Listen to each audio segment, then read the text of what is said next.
Welcome to Talk About episode 4. I'm your host, Civilian, with Jezwri. What's going on, Jez? What's going on, man? Yeah. Yeah, man. Yeah, man. Yeah, man. I'm going to relax back into this chair. So, how's your week been? Talk to me. My week's been all right. What's my week been like? It's been raining all week. I haven't been able to do shit. I've been sitting in the house. You know what I did? The most heroic thing I've done all week? I spent hours and hours building myself on WWE 2K. Perfect. Let's go. Hours. I spent hours on it. Yeah. And then I forgot to save it and I just like deleted it.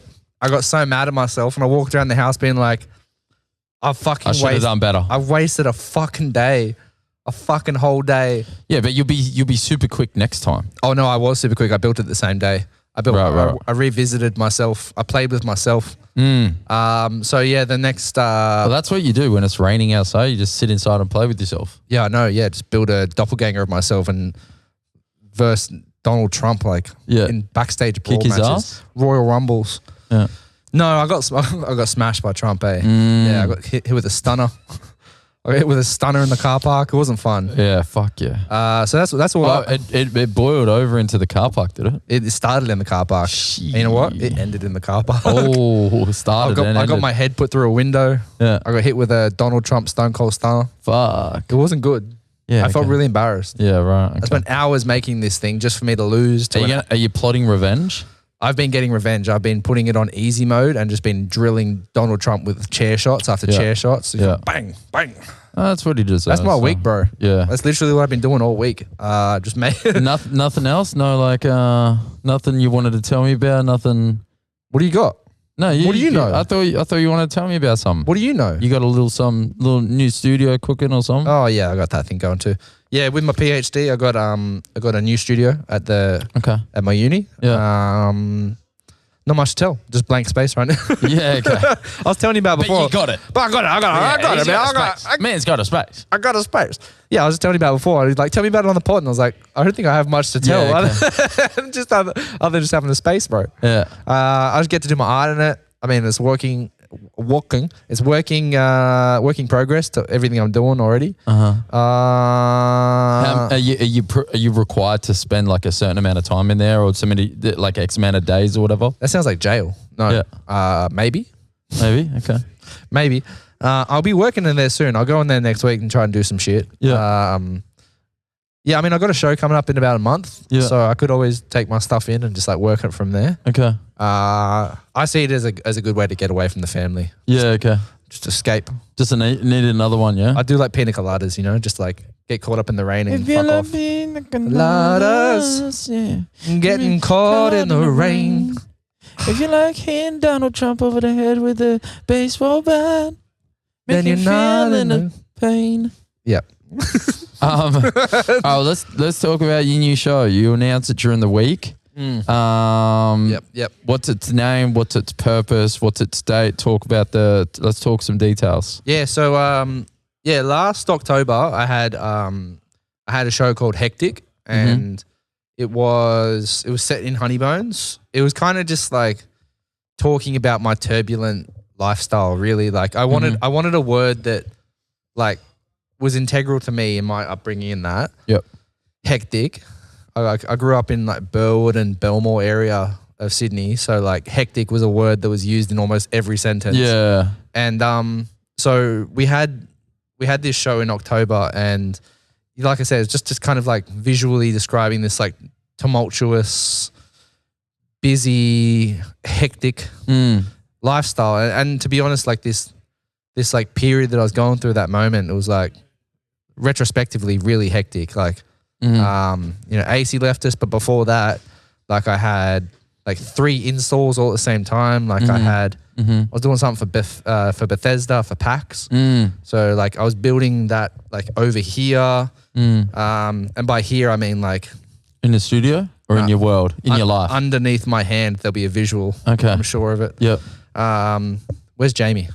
Jamie, pull it up, Jamie.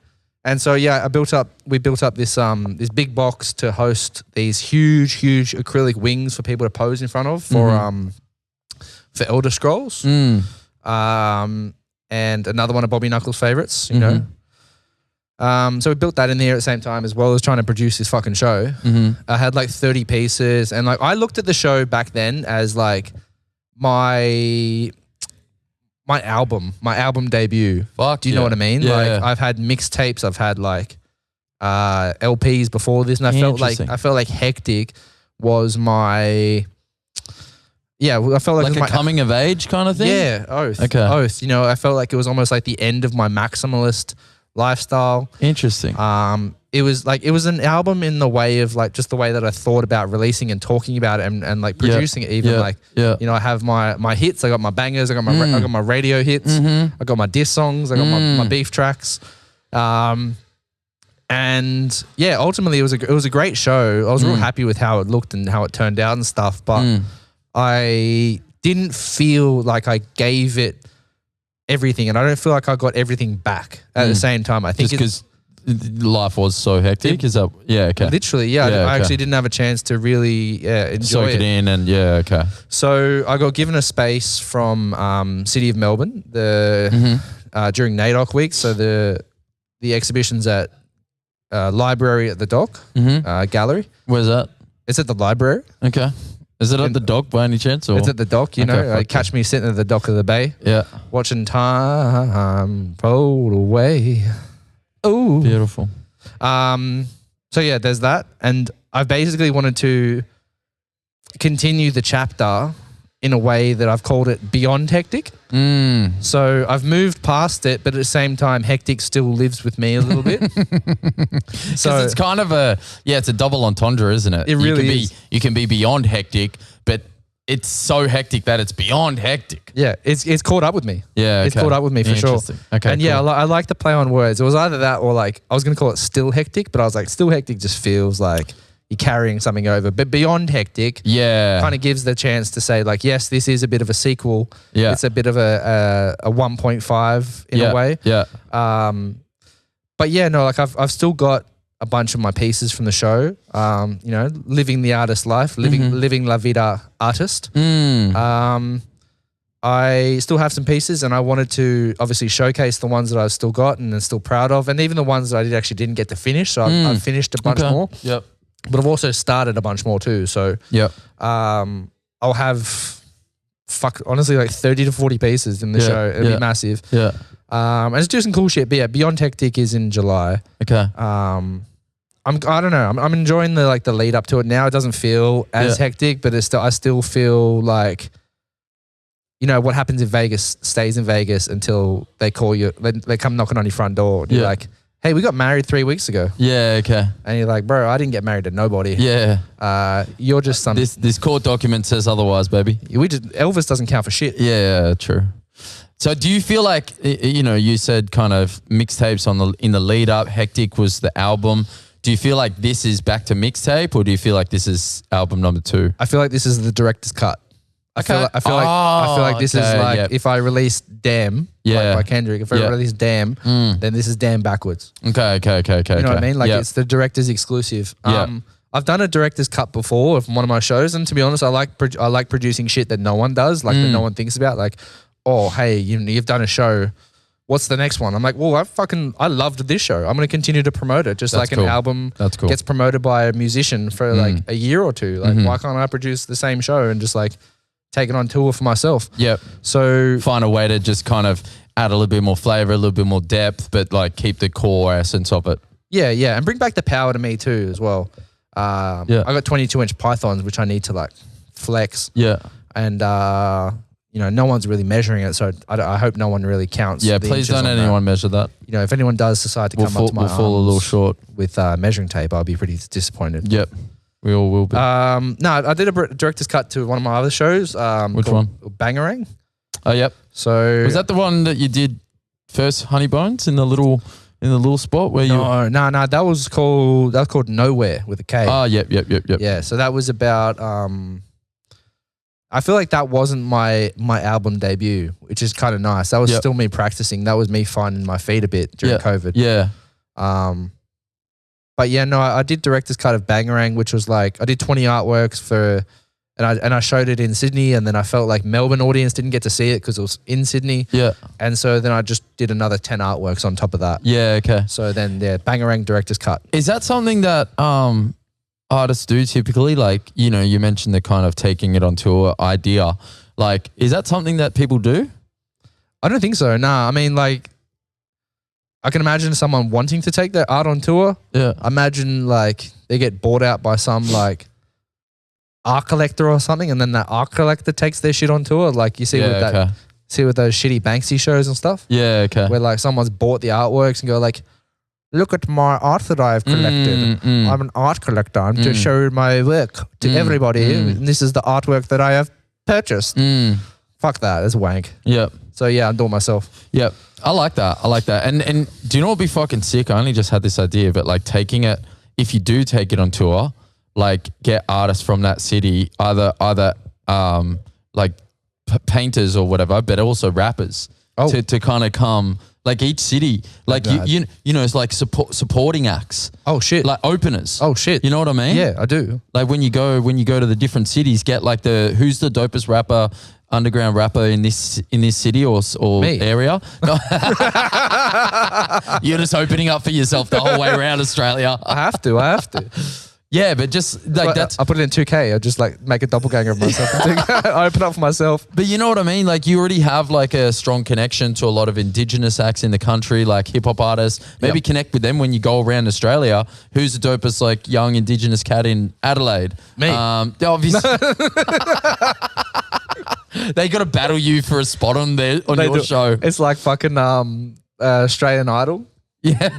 It's like Jeswri Idol, just like I'm Dicko, I'm fucking Simon, whatever the fuck his name is, with the Turkish hair implants, whatever the fuck his name is. What was the shorty's name? Was it Paulina? No. Pauline, she was fine, but. Yeah, fuck. Marsha Hines. Yeah. Yeah, the mum. Yeah. The mum was fine, bro. Marsha Hines, yeah, shorty. I always had a thing for Marsha Hines, but. Yeah, I mean, she got it. She's I remember as a kid, I'm like, oh shit. Yeah, that's a woman.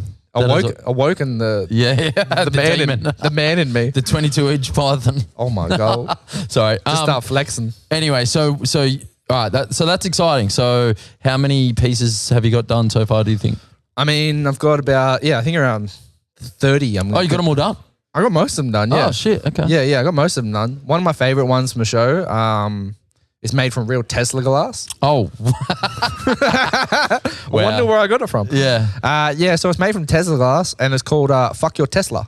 And I framed Tesla glass in some fine oak. I don't know, in wood. I like it. Yeah, and I glazed it. Yeah. It looks real nice. It looks real cool. I mean, if anyone would have that in their home, they're like, nice story. I like art that you know what? I was gonna try and make a joke, but I like art that tells stories. You can just like, hey, this actually means this, or like the artist tried this when they did that. You know, like same way that you can like talk about music and go, oh, you know, like I think Sav was like talking about this, or I think that Sav was. That's what he was trying to do when he said that. Yeah, I think Sav was talking about Titanics or something when he was like going through that verse. Yeah, okay. But you're writing some stuff at the moment too. I am. Yep. What are you working on? So I just did session 2 last night for my next EP. And actually, speaking of director's cuts and like kind of follow-ups and stories, so my EP that I put out in mid-23 was called The People's Champ. Oh yeah, like The Rock. Yeah, but like a little white dude version of it. You know? I feel like you're The Rock just from Central Coast. I'm the Sunny Coast Rock. Yeah, I think so. Yeah. Thank you. I appreciate that. You can Dwayne on my Johnson. And so I put out The People's Champ, and that was me kind of coming of age and kind of stepping into my own skin as this person that I believed in and wanted to be, and always thought that I was, but I don't think really ever showed up as intentionally as that person. Yeah. And now, you know, through my martial arts kind of circle and friends and stuff, and just, you know, kind of stepping into that world a little bit more, showing up how I wanted to show up more frequently. I embodied this identity as the people's champ, because like, you know, I know that I'm not going to be like a UFC world champion or anything like that. I might be, but you know. You never know, man. Look, how old's Volk? He just won the title back. You know what? I'm older than Volk, bro. Who gives a fuck, man? Yeah, I know. You can take Volk. It's so fun. You can take him, bro. I've seen the way you unch. Yeah. I've seen the way you unch on, lad. But Unchon. That's so good. Unchon. I love how like like you were saying, the word hectic, you can just hectic, bro. Yeah. Like, and you can say when it's real bad, you can say when it's real good. It's like that's a bit hectic. It's like the inner west version of aloha. Aloha, yeah. You can just fucking spin it. It goes anywhere. You can spin it anywhere. It goes anywhere. Yeah. Like a polyamorous relationship. Yeah. Heaps of different versions, heaps of different angles. Anywhere, everywhere. In there, out there. Out, in. Actually that reminds me, Bukkake actually ruined my carpet. Okay, I'm listening. No, there's nothing more to tell. I thought that was gonna pop you a little bit, but it didn't. I'm just gonna sit here like an idiot. I was like, okay, I'm listening.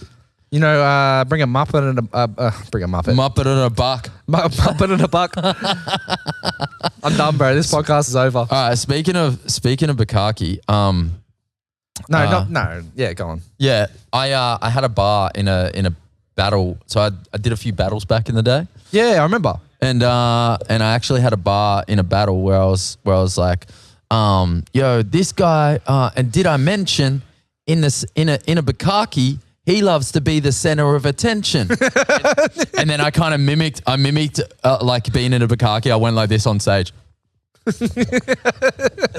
And did I mention in a Bukkake, he loves to be the center of attention. That's fucking funny. And I thought that was pretty good. What rhymes with Bukkake? Bukkake. Souvlaki. You if you like got someone who's like a bit of a snitch, Unaki, yeah. Inanaki, Oligarchy. Call the Sparky. You know, need some wiring fixed up. I'm drawing blanks. You can call me anti-Bukkake. Yeah. All right. So anyway, I make this EP called The People's Champ, and put it out. Pretty happy with it. Felt like it was me embodying the person that I wanted to be. Played a show, was cool. It was a nice like kind of coming together of all those different, you know, communities that I was a part of. Then there's been a little bit of a break. Obviously went back home last year, but I started writing the follow-up. And the follow-up EP is going to be called Champ Camp. Oh shit. Okay. Yeah. So I've been to Champ Camp once. Yeah. So you know Champ Camp. Yeah, pray the gay away. Yes. And kidding. hallelujah. Hallelujah. So Champ Camp is like, so the People's Champ is when you're embodying that guy of like being a champ. You're not actually a fighting champ, but you're like a champion of the people. Yep. Champ Camp is when is what they call leading up to your title fight, right? You're in a fight camp to become the champion. So Champ Camp. Right. Yep. So the next EP is going to be called Champ Camp. I don't think I've told anyone this. So this is cool. It's exclusive. Exclusive, yeah. Hadouken! Perfect. Multiple Hadoukens all at the same time. Imagine just having like oh my God, stop it. So I kind of reached out to a friend, Riverine, who you're yet to meet, but I feel like you guys are fucking going to get along so well. So I've invited him on the podcast at some point. We'll meet. Yeah, he's a sick cunt. And so we started cooking a couple of weeks back, did our first session. Last night was our second session. And it's going really well. And it's going as good as I could hope it to be. And this Champ Camp is meant to be just like another level of maturity, making songs that I think are really nice, that I kind of want to talk about the people that I love, talk about the moment that I'm in, and just represent that next evolution before the trilogy, which I'll talk about at a later date. That's mad. I also, I think I told you before off stage. We're on the stage right now. Yep. Playing in front of a live audience. Check it out. I'm a visual guy, and I instantly thought of you going around for the promo of this. Yeah. In like a Boy Scout thing and just like selling cookies to everyone's front door. Just being like, hey, I don't hate that. No, it's not bad. And like little circles with like fucking the album art on it. Yeah. And just go around like selling cookies to people. Being like, do you reckon actual cookies? Yeah. Yeah.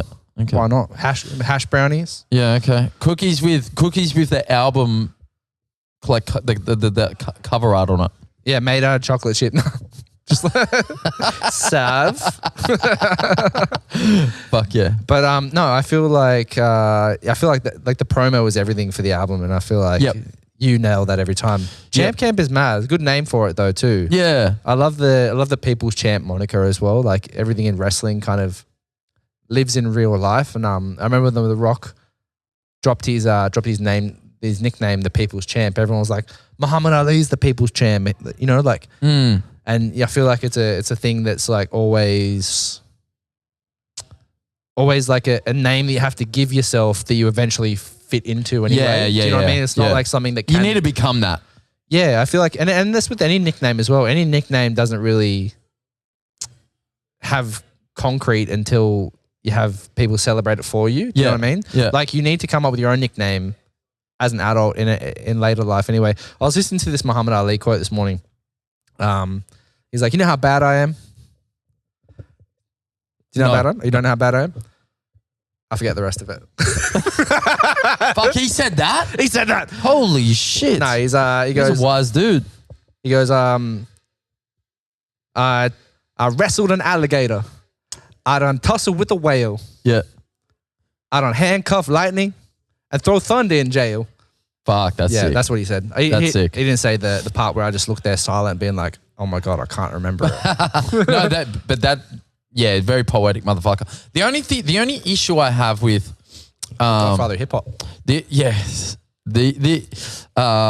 only issue I have with people like that, calling him the people's champ, is, man, you're actually the champ. You're the heavyweight champ. Like you are The Rock is like literally an actual champ. He wasn't when he came up with the name, but. Oh really? No. Okay. Nah, was no this way. pretty early? This was pretty early, yeah. This was early Attitude Era where he still had hair. Yeah.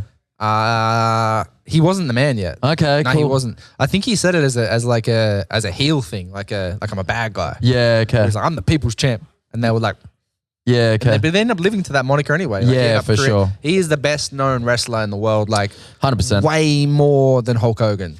So, all right, question. Way more. Question. Oh, yeah, we're talking Serious question. Okay. Top 3, and I'm talking like talking about the old school. Like I haven't stayed up to date with wrestling for the last probably 10 years. All right. Okay. But like I'm talking the Rey Mysterio, kind of like Sting, DDP. Oh yeah, WCW. Yeah, I'm talking all that era. Who's a Heartbreak Kid, Shawn Michaels, that whole era, right? Yeah. I know that era. Top 3. From that era? Your favorite. Yeah. From that era only? Yep. Oh man. Doesn't have to be in order, just 3 that you loved. I can't go to that era though. I have to go bigger. Okay. I reckon Antonio Inoki. That's not someone I expect you to know. No. Antonio Inoki is like, he's like the Muhammad Ali of Japanese wrestling. Okay. So like there would not be Japanese wrestling to this scale if it wasn't for Antonio Inoki. Okay. Has he fought in the WWE and stuff? He's in the WWE Hall of Fame, I'm pretty sure. Oh, really? Okay. Yeah, he's fought Muhammad Ali. He fought Hulk Hogan. Holy shit. Yeah, no, he's How do I not know this he's person? a bad motherfucker. I remember one of my favorite things. I'll go back to my top 3 in a second. Yeah. But there was one of my favorite shoot fights ever. So a shoot fight is when it turns from a wrestling match into them checking each other. You know Oh, what I mean? really? Yeah, like they connect. Can that happen? Oh, it happens all the time. Really? Yeah, I'll show you some shit. It's fun. One of my favorite parts about wrestling is shoot style wrestling. Okay. They get real quick. Okay. And so Antonio Inoki was facing off with this dude called the Great Antonio. And the Great Antonio, I'm pretty sure, was from Italy. He was this real fat dude. He didn't really care much for Antonio Inoki. And Antonio Inoki at the time was like a real humble guy. He was the man, but he was also like, he didn't take shit from nobody. Anyway, so you have like Antonio Inoki jumping in the ring with this dude, like throwing drop kicks, like throwing hits and trying to like slap him and stuff. And the Great Antonio, this real fat dude, just like no selling it. So like just like not selling the moves, like not showing that like not kind of falling outside the script by saying like, I'm too good for your moves. Oh, okay. Yeah, I see. so no so he's sell. gone off script. He's giving him no's instead of yeses. And Yeah, okay, yeah, 100%. So Antonio Inoki just goes, sweet, fuck you, and just starts bombing him. Okay. Just like starts hammering the dude, like slapping him in the face real, like ends up with him just like punting him in the face on the floor. Yeah, okay. And Yeah. he just goes like, you sell my shit. Yeah. So yeah, great Antonio like What- ate shit that day. When was this roughly? Like what year we I talking? reckon maybe 70s, 80s. Really? Okay. Fuck. All right. Yeah, yeah. Yep. So yeah, I reckon Antonio Inoki's on my top 3. Mm-hmm.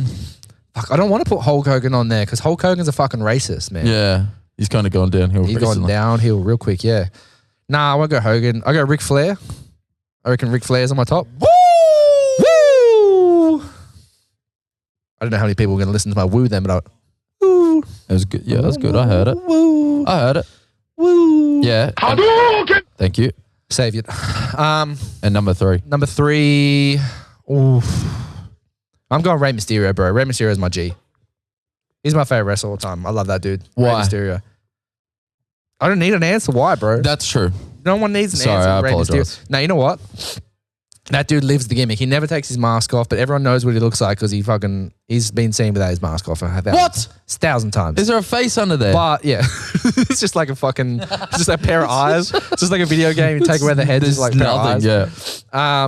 It's like Batman, bro. Yeah. Nah, he like Rey Mysterio dresses up in like all comic book characters and stuff. Like he dresses up as Batman, Spider-Man stuff, like for big events. And he's It's still cool. he's still like commentating, isn't he? Or Ray? Isn't he still? No, he still wrestles, man. Yeah, I'm pretty sure he's like hitting 50 soon. Man, But that's- anyway, that's I gangster. love Ray because outside the ring, he just like Gucci'd himself up all the time. Okay. He wears like Louis and Gucci. He dresses like a proper rap star. Yeah, okay. All the time. Like he lives the Ric Flair lifestyle. Yeah. Okay. Thick chains. He's the man, bro. He just like doesn't stop like repping wrestling outside of okay. the thing. Yeah. I don't know. I love Ray. Yeah. Ray's my guy. So is Rey Mysterio was a wrestler first, and then there was Rey Mysterio Jr. Was that? Yeah, that's right. Yeah. So Rey Mysterio was his uncle Okay. and he was big in Mexico. Okay. And Ray would have been 13, 14 when he started, Rey Mysterio Jr. Mm-hmm. And then, just took over the moniker of just like drop the junior. Yeah. Okay. Yeah. Because I remember him just being one of the most athletic dudes in the wrestling world. Oh, I remember just some of the acrobatics and it was just. I remember him being particularly insane. Yeah, he's the king of Lucha Libre for sure.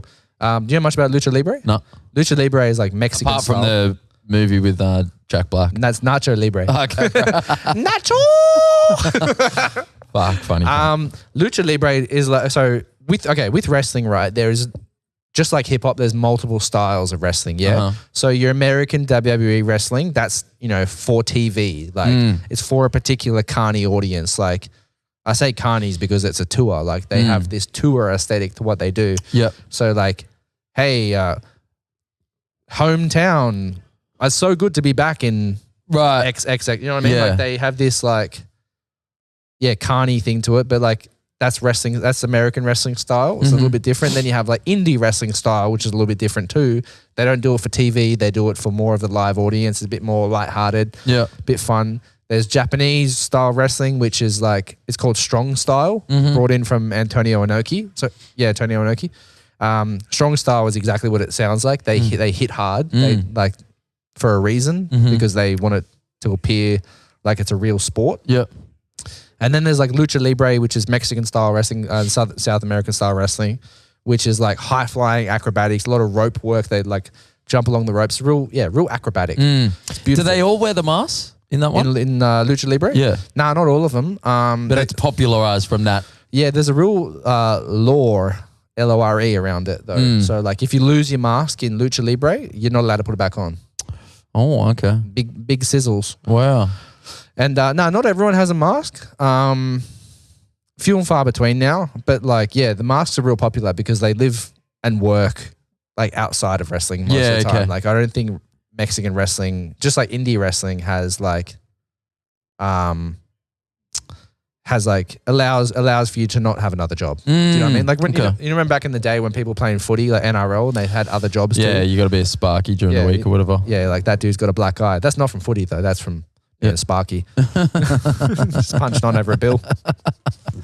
Pay me invoice you fuck with. That invoice is due for $300. So Lucha Libre is mad. It's like lots of rope work, lots of like acrobatic stuff. It's like it's like Cirque du Soleil. Yeah, okay. And so Rey Mysterio was like he's like the king of that kind one. of like the king of it. Yeah. But now it's evolved so far. Like you have I'll show you some mad stuff. It's like there's like Ray Phoenix, like Pentagon Jr. Okay. Vikingo. They're all cool names. They're mad names, yeah. El Hijo del Vikingo or something like that. Did you come up with your own little wrestling character when you were younger or? Fuck yeah, I did, man. Yeah. What was it? What was the person's name? It was called the Jester. Did he have the hat on and? He had the hat on. Yeah. He had the hat on. It was like a Mexican wrestler thing. Like I loved Rey Mysterio back in the day as well. So I was like, my guy's got to have a wrestling mask too. And like, I remember just being an artist and then just like drawing the most random flamboyant shit. It looked like a cross between, do you ever see the Road Warriors? They wear like big spike shoulder pads. Yes. I remember them. So like kind of like that with like fucking long braid looking like I'm from the area. Like a long plait at the back. Big beard, real big beard. Man, I just look like a fucking proper throw it together, slap it together, create a wrestler. It's fucking dumb. Do you want to know my one? Yeah, I do. So because I actually did really fuck with Rey Mysterio. Bukkake. So yeah, my guy was called the Master, right? Okay. And he was like a ninja, karate kind of motherfucker. Like, lots of kicks. Just no shirt, long black, like pants, like kind of like karate style. Sounds like Steven Seagal. It's kind of Steven Seagal, probably not as good at martial arts. And then it was long black like pajama pants, like for karate style, like the baggy ones. Yeah. And then it was just a straight up like black, like belly, pretty much.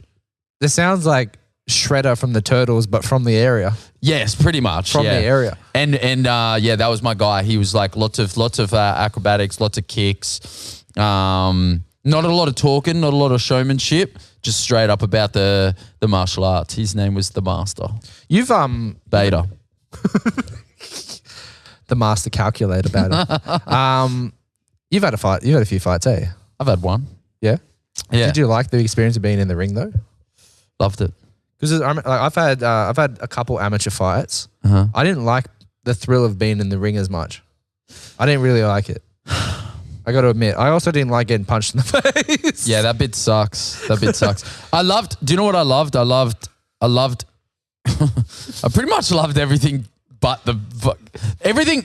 It was all good, but I loved the theater of it leading up to it, the anxiety, the walkout, the promo.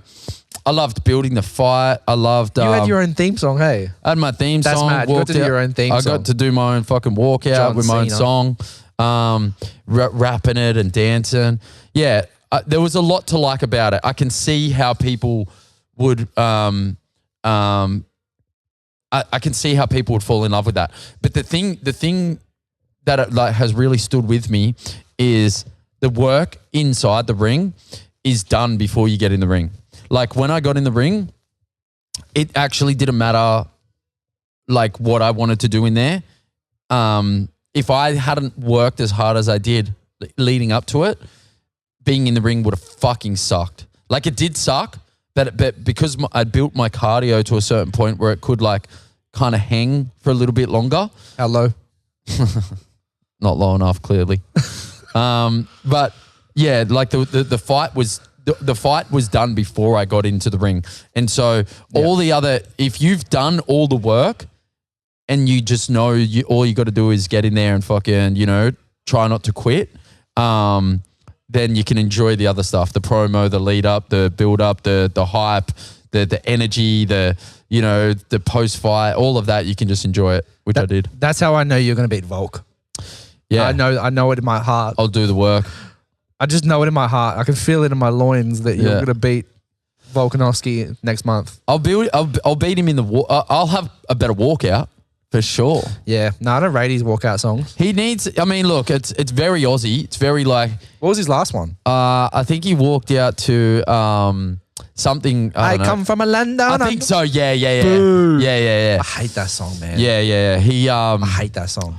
yeah, he needs to walk out to Alexander the Great, which is a new rap song that I put out recently. So, well, I'm trying to get that in his hands because that's what he needs to walk out to. How funny would it be if he came out to that song, but he's fighting you? That'd be pretty Or gangster. even the other way around. You come out to that song and Yeah. you're fighting him. You're like, oh, wait, that song's about me. Yeah. What the fuck? Yeah. 3 seconds in, just like KO. It was pretty funny. My homie Nick that I actually fought in the lead up to the fight, he found out that I was a rapper and he was like playing one of my songs a lot, and he was like, I think we joked about at one point maybe even walking out to one of my songs. That's pretty funny. And it would have been so fucking gangster because me and him, I knew we were going to like get along, but we didn't talk in the lead up. Yeah. Like we knew each other. Yeah. I saw like, you know, we'd seen each other around and stuff, but we didn't talk at all because I think we both wanted to just go in there and just like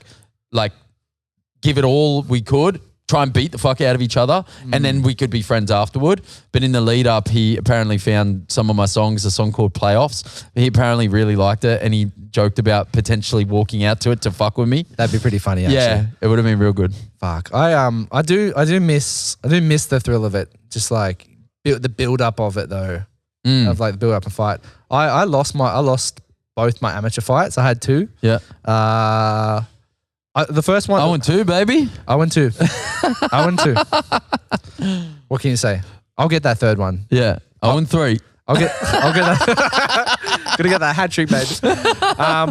Man, I remember I came back from Vietnam, and I was just so confident. I was just like, I was the best boxer in my gym at that time, and I was just so confident. I went to Thailand and Vietnam and just got fucked up, like as you do. But when you're younger, you just get fucked up when you're over there.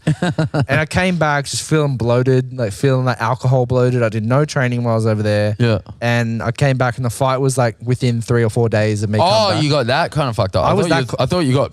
Like, you had a fight over there. No. I mean, I had fights with the people I went over with. I punched a dude on the plane, which is real funny. It was like one of my mates was like, or one of my mates at the time was like just trying to like fucking tickle my ear when I was trying to sleep on the plane. And I just like turned around and just like hooked him, and he was like from the seat behind me. And the air host was like, "Oh, are you okay?" I was like, "I'm personally okay." Yeah. You probably got to check on homie. I think we would get my mate a bag. Of ice. Yeah, a bag of fucking meth. Yep. And so you got fucked up, you came back, then you had to fight. I just got gassed, bro. That was my thing. Everything was fine. I just got gassed. And it was my first amateur fight. So I was like, I didn't take that into account that I could get gassed as quick. So I just went in straight hard. And the dude was just like defense the whole way. You know when you're fighting someone, they're just like hands up the entire time? And you're like, I mean, I can continue, but like I just threw body shots at him. But like he was a big Tongan dude. And body shots don't really work on Tongan dudes. I didn't know that at the time. And I just copped a few hits in the nose and a few hits in the mouth. And I was like, I'm cool. I'm gassed. I'm done. And so I called it maybe like 5 rounds in. I was like, I'm just kind of done, bro. I can't even breathe at this point. Yeah. And so, I lost the first one. The second one was a split. I felt like I did all right. But as you know, boxing's rigged. So yeah, did you train harder at least? Like, were you the second one more ready for the next one? Yeah. Second one, I was sweet. Yeah, I thought I did really well, but I lost by decision, so I was chill. As long as you finished the fight and you walked out of there with your head held high, that's all you can do. Do you know what my theme song was when I came out? Tell me. Wankster. Oh, that's cool. That's a good song. Says you never pop nothing. You've been hustling for a long time. You ain't got none, damn, homie. In high school, you was the man, homie. What the fuck happened to you? I got the sickest vendetta. When it comes to the cheddar, you play with my paper, homie. You meet my Beretta. So I think I must win. Yeah, fuck.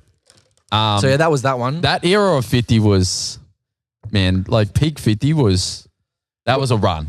I feel like 50 dropped off when he made the game. The game, like not the game, the rapper. Yeah. I mean, I think he dropped off when the game. What game did he make? He made 2. He made Blood in the Sand. Okay. I can't remember the second. I think Blood in the Sand was the second one, but the first one was like Get Rich or Die Trying. I think it was a game or something. Oh, really? Oh, What, PlayStation? Don't quote or? me on that. Yeah, PlayStation 2. It was mad, bro. You just get to like, it was kind of like Grand Theft Auto just for 50 cent. And, Yeah. and you just got to ride running around Queens as, just. It wasn't as open world, but you still got to like do the side missions, drive places and stuff. It was cool. Yeah. I fuck with 50 a lot. But yeah, when you were fighting though, I had this thought, right? If you came out to the ring and to their theme song, do you feel like you'd be more deflated? Like if your opponent came out to your music, I think so. Yeah. you'd be mad deflated. Do you feel like the entrance music plays a big part in it?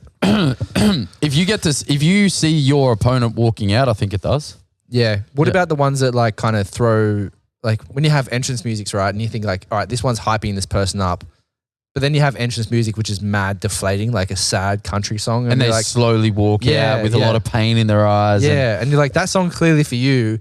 And you're just like melting the emotions of the other guy. Like the other guy just came out to like fucking Biggie Smalls Hypnotize. And you're just like coming out to fucking Jelly Roll or some shit. And you're like, or Post Malone. And you're like, fuck, man, I've just lost all this momentum I came out to Biggie for. Yeah. I had a full pump up and now the crowd's just fucking crying. You know, I took like a Blue Chew. Yeah. I'm all hard. Yeah. And I've just seen this. And now it's deflating. Just seeing this and I'm not into it. I think maybe in the earlier years that kind of stuff might affect people, but I feel like the real good fighters, they plan for that. They plan to they visualize, all right, what's this person going to walk out to? How am I going to feel? How am I going to prepare every moment? All the way up until the end of the fight, like they're actually visualizing that whole process. If you're a smart fighter, that's what you do because you don't want to be in that position, have someone walk out to a song that, might be triggering or just annoying or just slow. Maybe it G's the opponent up too. Like you don't want that either. Yeah, exactly. You don't want to play the song that's like, oh shit, that's your favorite song. Yeah, so I think there would be a lot of mind games in that. There'd have to be, like the way you stare at someone, the way you walk out, what you're wearing. Yep. So some people do it so differently. Like some people are all about energy high. So I mean, there's a Hamza Chimaev, you know that cunt. He sprints to the cage like the Ultimate Warrior, just charges. And the security got to run to keep up with him. That's insane. Yeah, so he that's terrifying. The marathon man. But then you got some people that are slow and they shake everyone's hand and they take the whole thing in. I don't know what I'd rather. Would I rather a guy slowly walking out or charging? He can't wait to get into the ring and fuck me up. Yeah, like the Khabib Nurmagomedov, where you have just this fucking intense dude across the other side of the ring. You're like, oh my God. Yeah. I planned to kill you, but I know that you're probably going to You're definitely ready to kill me. I know that you've planned to fucking where you're burying my body. Yeah. I don't know. I love thinking about fighting. I miss fighting a lot. I trained MMA for a long time. I did boxing. I started boxing when I started getting picked on in high school. Yep. And I remember just thinking to myself, no one's ever going to pick on me anymore. Yeah. And then I didn't even get a chance to use it as much. You start learning fighting, no one's going to pick on me once I know fighting. And then you're like, I'm ready. And then no one picks on you. Fuck. And also you probably get better at, because I feel like people who haven't trained, they're probably more angry. So they're more prone to get themselves in sticky situations because they're going to like pop off a little bit. But I know you don't mind popping off, so I pop off every now and again. That's why I started this conversation talking about Bukkake. You know, like I pop off whenever I can. Yeah, that's good. I remember being a kid. Have you ever heard the term clicker before? Like that person's a clicker? No. I remember like being a little Adelaide around like 14 or something and just watching all these street fights happen in front of me and just being like, my time's coming. Like I know that I'm going to be inevitable. Let's fight club this shit. Yep. Let's do it. So yeah, I remember just being like, what does a clicker mean? A clicker is someone that like can like click from normal to aggro to driven to have like a switch in their head that just turns them from like non-violent to violent. Okay. So that's what my understanding was a clicker was. I remember like just being a 14-year-old dumb cunt, just being like going home and Googling, how can I be a clicker? Typical kid shit. Oh man, you know how what? can I be a clicker? I couldn't find shit. And I was just You like, probably would have found something illegal, really. How to like be if a you'd have- clicker. Yeah, how to be a clicker. That doesn't sound like a healthy thing to be. no, it wasn't. And yeah, I soon found out how to be a clicker. Yeah. It comes with anxiety. You just Yeah. you have to turn yourself into a bipolar cunt. But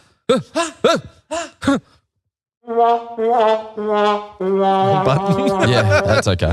It'll work. Hey, I was going to ask you, I have a thought, right? This Yeah, is a go. wild one, right? we'll finish on this thought. Okay. Let's just say you get into a fight, right? You're about to get into a fight and it's a street fight. And you're looking at the opponent's looking at you, and you both say to yourself, like, this is on. We're gonna fuck each other up. This is a Royal Rumble. Mhm. This is happening, right? Mhm. Imagine you both take off your jumpers. It's winter time, you take off your jumpers, and you're both wearing the same shirt. The same fucking shirt. Dap him up. Do you walk away from the fight? Little hug. You kind of have to walk away from the fight at that Dap point. up, hug. Nice style, brother.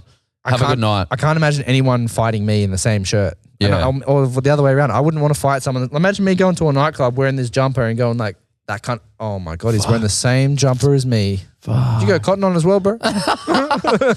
Instant best friends. I feel like you have to though, right? Because Yeah. you can't do it for shoes. You can't do it for hats. Yeah. You can't do it for shorts. Yeah. It's a shirt thing. All right, I got to finish on a crazy story. All right. All right. So in like 2008, 9 maybe, it was like went to the A-League grand final, Central Coast Mariners versus Newcastle Jets at the Sydney Olympic Stadium or whatever. Yep. And the Jets won. They beat the Mariners. And I was with a Goddamn Jets. yeah, stupid Jets. And I was with a bunch of friends from my high school at St. Eddie's. Shout out St. Eddie's. Shout out St. Eddie's. And I was with these guys, and we were friends, but I never really went to the football games. Like this was probably the first or second one that I'd ever went to. So I wasn't like really into it. Yep. And I knew that these guys had a bit of a short fuse.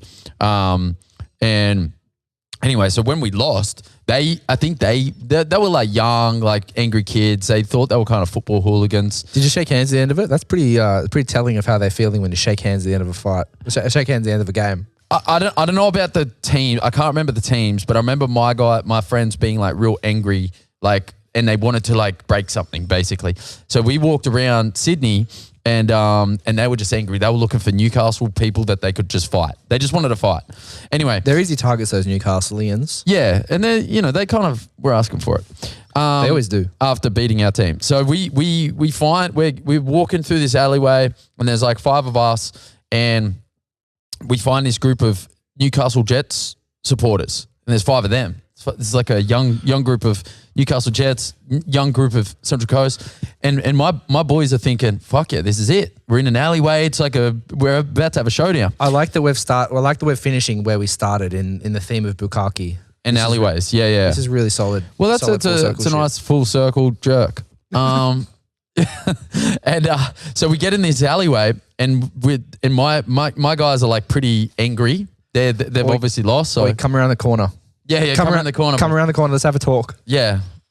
Bang. And so my guys start like pushing him, trying to like aggravate him. To start yeah. to initiate. Like, let's go. Come on. Pushing him. That's how white guys start fights. It's just we little bit of pushing. there's initiation. Is like you got to have this like you hit me first. Yeah. They don't want to walk up and just start hitting. Even though you're in an alleyway, there's no. Yeah. You got to initiate. Someone's got to initiate. Someone's got to start it. So they didn't want to start it. They were like angry, but they weren't like about to be total savages. They were like, let's G someone up. They can throw the first swing, then we're on. Anyway, they start pushing these people, and they just didn't want a bar of it. And they end up. Your mates or the Newcastle? No, the Newcastle people. They were like, they never do. My guys, and I was not pushing anyone. I was like, this is not for me. Yep. But my guys are like pushing these people, and they go, hey, we don't want to fight you. We actually don't want to fight you at all. We're not interested in this. And after a couple of pushes, my guys are like, fuck, do you just want to go get a beer or something? So we ended up going with them to the fucking next pub and just had beers with them. That's pretty chill. That's pretty chill. It was so funny. You put your masculinity aside for the sake of a golden ale. Yeah. And it was like that. My guys are like, oh fuck, this is not worth it. Let's just go have a beer. And so we all just went and got drunk together. And we all fucked later. Like, Yeah, Bukkake. That's crazy. Yeah. You know, it sounds like you've turned gay. That's beautiful. I love it. Perfect. All right. Anyway, that's it for episode 4. I don't know how to end that. I've just like completely ruined everything. You ruined it. We scrap it, start again. No, I mean, what are you going to do? Yeah. Well, To look. be fair, that's exactly what happened though.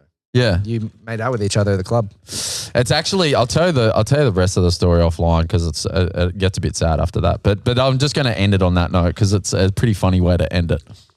With Bukkake or without Bukkake? No, Bukkake. All right, you got to get Bukkake off the mind. There's no way I can though. Bukkake lives on my mind. I put one in like a deep thought. Yeah, it's a very interesting word.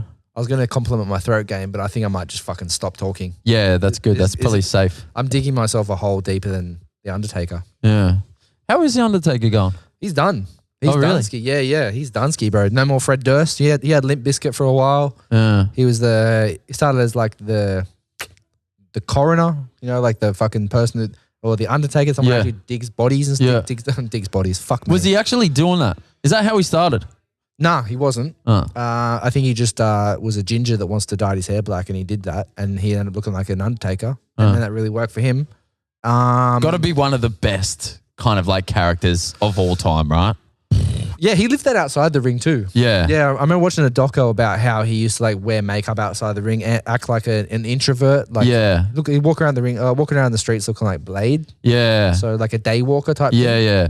Because if you think about like the whole aesthetic, from the fighting style to the names of the moves to the motorbike, the jacket, everything about him, the music, the theater, he might have been one of the best in terms of the whole aesthetic. It's so contrasting though, like how he did it though, because like obviously he started as this like Undertaker that digs the graves for the bodies, and then somehow turned into an American badass, like riding a motorbike, friends with an incel like Kane, like that dude who just wore like a full red bodysuit but missing his one sleeve. It's pretty incel. Yeah, and then what fucking rode motorbikes to Limp Bizkit down to the ring. Yeah. And then got buried again and came back as also a zombie again. So now he's playing the zombie gimmick. And then close to his retirement, he's like, I think I'm retiring. I might just do the bike thing for a little bit. Yeah. And he come out with a bike again for a little bit. And now he's just like the American badass zombie guy that's retired that has like, I don't know who the Undertaker is anymore. I honestly don't. I know who Rey Mysterio is. Well, the sexiest motherfucker out in and outside the ring. One of the goats. I love the goat. All right, Jezri, that's it for us for episode 4. Thank you. It's been a pleasure. I won't say as always, but it's been a pleasure. You know, I don't really ever enjoy your company. I think you're one of the worst people I've ever hung out with in my life. You're a bad influence for me, and I've never mentioned the word Bukkake more in my life. That's you, brother. That ain't me. You bring out the worst in me. And you're welcome. And I think you also bring out the blurst in me. Oh, now we're talking. A little bit better. I appreciate you. The blurst of times. Well, you have a good Sunday. Don't fucking tell me what to do. I won't. Anyway, thank you for tuning in to talk about episode 4. We'll catch you next week on the pod. Let's go. Let's go home. Going home. I'm going home right now. Perfect.